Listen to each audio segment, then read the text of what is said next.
This is my post-fight reaction to Liam Paro versus Richard Hitchins.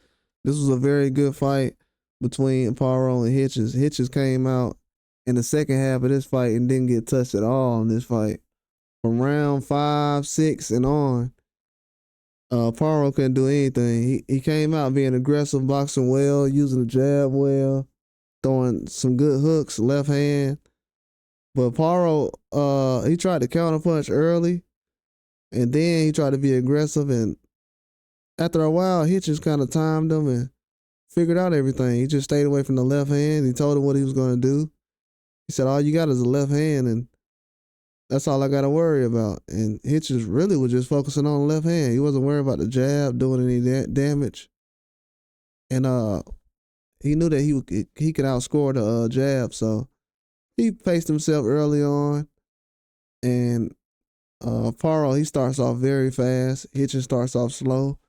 So that's why in the middle of the fight, it kind of met the way it was. It was a very slow start in the beginning, but it picked up in the middle rounds, and that's when Hitchens started counterpunch. His timing was getting better, his balance.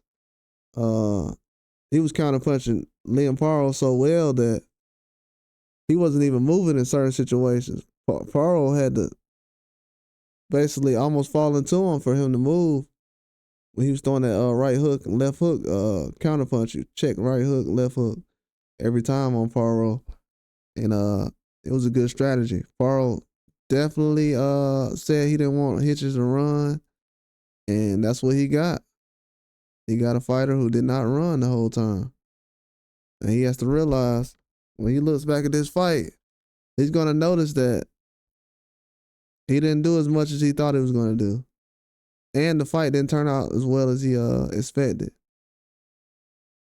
Because he had a lot of situations where he could have went out there and tried to dominate against Hitchens, but he wasn't pressing as well.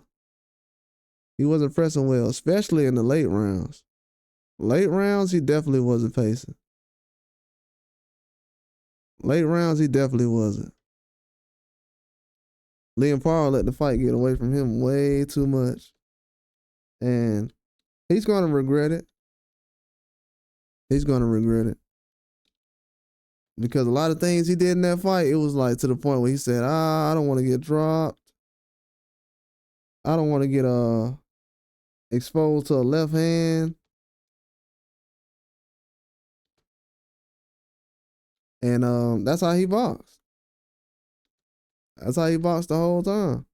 And he gonna realize that, hey man, I regret fighting like this because this dude was picking me apart the whole time. He was picking him apart in the entire time, man.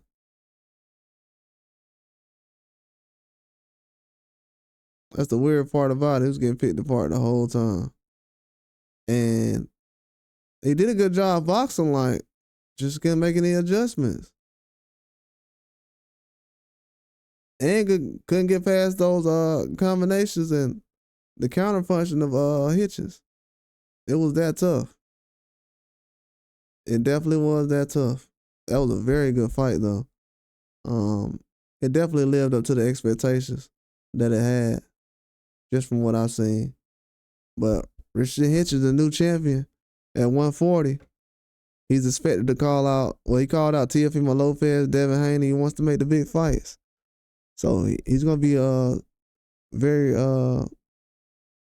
good for the 140 division. But it just goes to show, man. A lot of people said this guy was a runner and he was a bad fighter and this, and this. They gotta eat their words on this one. When you lend out your opinion to criticize fighters, and when they come out here and become champions, that's when you find out who really is really a fan of these guys. Who's really a fan and who's not. And right now, he basically exposed that none of these guys are fans, man. Hitchens just exposed it. Because everybody said he's a runner, he's this, he's that. Man, I'm just glad he shut up all that noise. All that stuff people were saying about him was completely wrong, false, never was true. They used they supported Lemos and he ain't never did anything. And they tried to disqualify Hitchins.